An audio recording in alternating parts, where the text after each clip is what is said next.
Now listen as I tell you how Henry changed.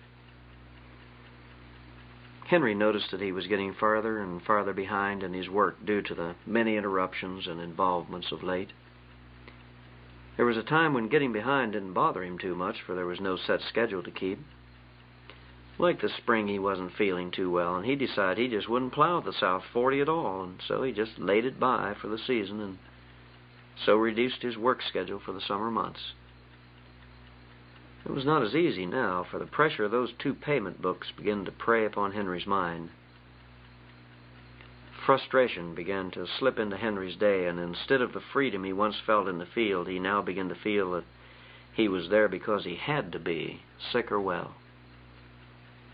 He made himself a solemn promise to get out from under those obligations as quickly as he could, and then, he assured himself, all would be like it was. He thought as he walked round and round behind the mares how soon he could pay the power company off and then slip back to a normal life again. But that was before the insurance man called on him. He hated leaving the field just as he was getting things underway so well, but the insurance man couldn't come back at night, and he assured Esther, who came to the field for Henry, that their happiness and peace of mind depended upon seeing him. Henry came to the house a little irritated at being interrupted in the middle of a work day, but the man soon soothed his irritation by telling him that the latest accident figures in Mendoza County and what the percentages were of he and Esther being killed in a head-on collision, and for the good of his family and for the protection of society at large, Henry must in all haste insure himself, his auto, and their home against accident and loss or death. The man even hinted that the state would eventually require him to have auto insurance or park his car. When Henry thought of the $1,000 savings he had sunk into that car, he remembered about the battle being lost for the one of the shoe and so forth, and so the papers were quickly, but not painlessly, drawn up, and he begrudgingly signed Henry L. Morgan on the appropriate line, and Esther in her fine hand signed Esther A. Morgan on the line beneath. Relieved that he was at last in the quiet of his field and away from the reach of further interruption, Henry consoled himself with the thought that the monthly payment on the total house, car, and $10,000 life insurance policies was only $24.70. Mentally calculating his total obligation at $55.50 a month, Henry realized he'd have to part with at least 1 cow from his small herd of white-faced cattle he had slowly built up over the years. And all of this agitated him a little. The next morning after breakfast, when he should have finished the field he had left undone because of yesterday's interruption, Henry hired Bill Baxter to haul one of the cattle to the sale, where she brought a handsome amount. With the amount from the cow sale, he was able to pay the Sears account to a minimum, and with the remainder, he made a substantial payment to the power company. That night after supper, as Esther lit the lamps, she told Henry that after tomorrow the old lamps would be finished forever, and she was glad. The contractors had finished, and in the morning the power company was to hook up Henry's house to the new black pole that stood in the barn lot.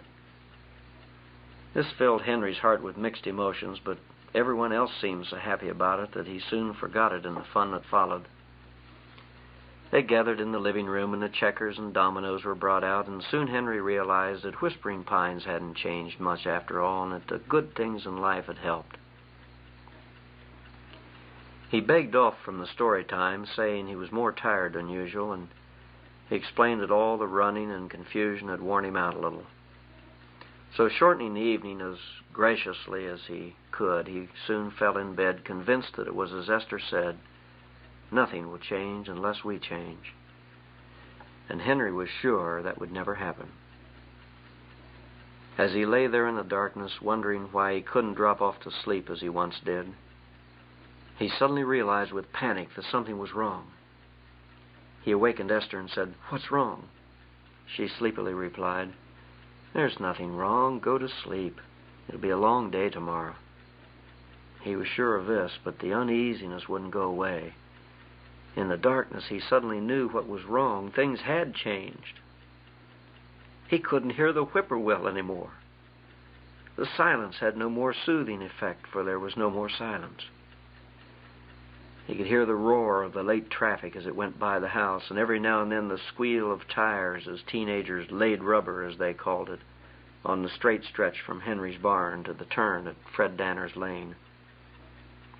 He noticed that the smell of honeysuckle no longer drifted through the bedroom window, for the window was now shut to keep the exhaust fumes from entering. And even if the window had been open, Henry couldn't have smelled the honeysuckle, for the county engineer had ordered it all sprayed to kill it.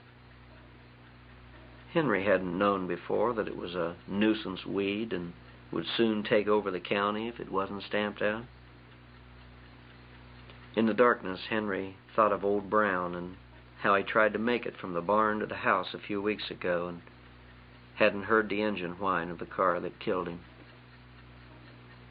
Old Brown had never had to look out for anybody before, and he hadn't realized that when progress comes, no one looks out for you.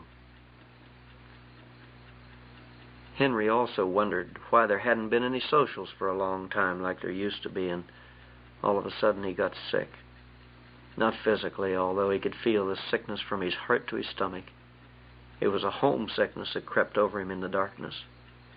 Homesickness for the life that seemed to be slipping away and the changes that came while everybody said nothing was changing. The attendance at the socials had so dropped off after the road improvement, and with everyone having so many places to go and things to do, that they had slipped into oblivion.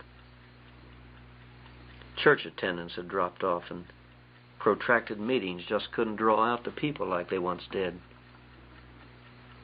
He heard the clock in the living room strike 12 and panicked at the thought of working a full day in the field tomorrow with a short night's rest.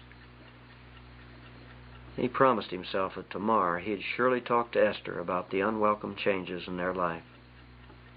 He planned to take this matter up with her at the lunch table tomorrow.